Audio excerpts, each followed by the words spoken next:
hi everyone, welcome to DTH Decoding the Hindu.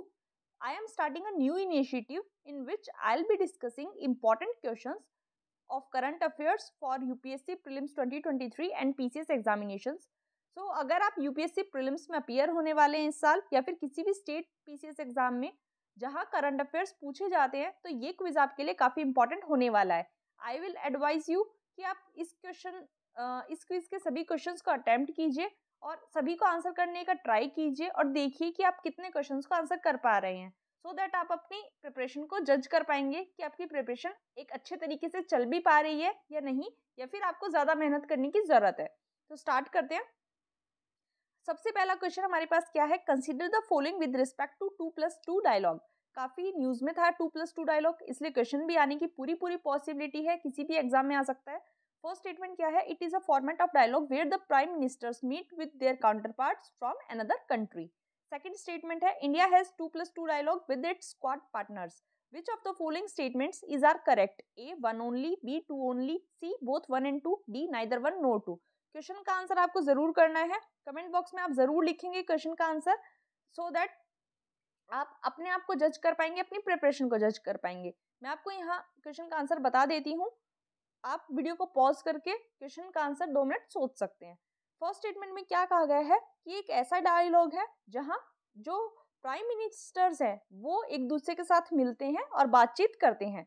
लेकिन ये statement गलत है क्योंकि प्राइम मिनिस्टर्स यहाँ नहीं मिलते हैं. यहाँ कंट्रीज के डिफेंस फॉरेन मिनिस्टर्स या फिर सेक्रेटरीज मिलते हैं. तो ये स्टेटमेंट हमारी रॉन्ग हो जाएगी.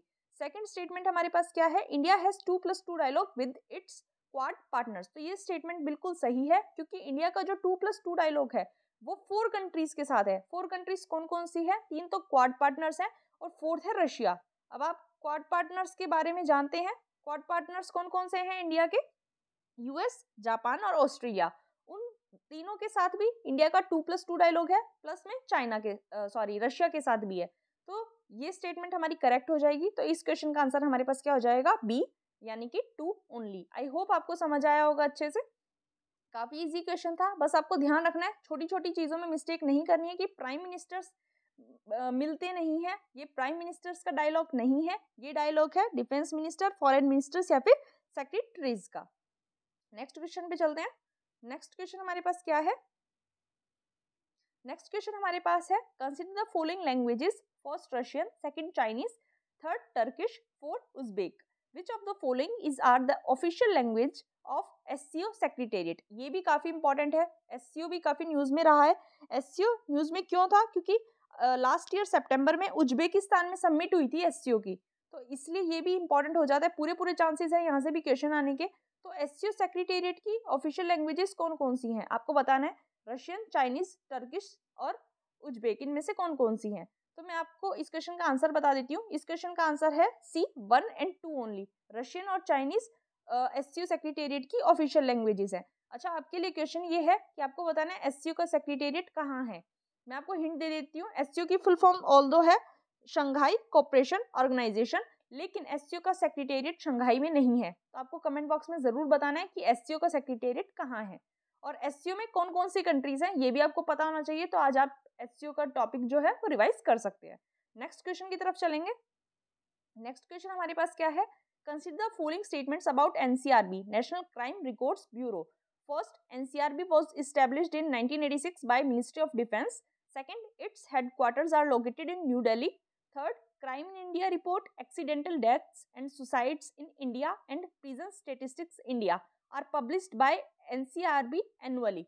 Which of the following statements is are correct? A 1 and 2, B 2 and 3, C 1 and 3 या फिर D 1 2 and 3. आपको इस क्वेश्चन का आंसर बताना है. तो मैं बताती हूँ इस क्वेश्चन का आंसर क्या हो जाएगा हमारे पास. सबसे पहले एक एक स्टेटमेंट को कंसीडर करते हैं. पहली स्टेटमेंट में क्या बोला गया है कि एनसीआरबी को 1986 में इस्टेब्लिश किया गया था बाय मिनिस्ट्री ऑफ डिफेंस. देखिए, एनसीआरबी को 1986 में तो इस्टेब्लिश किया गया था, लेकिन मिनिस्ट्री ऑफ डिफेंस ने इसको इस्टेब्लिश नहीं किया था. इसको इस्टेब्लिश किया था मिनिस्ट्री ऑफ होम अफेयर्स ने, MHA ने.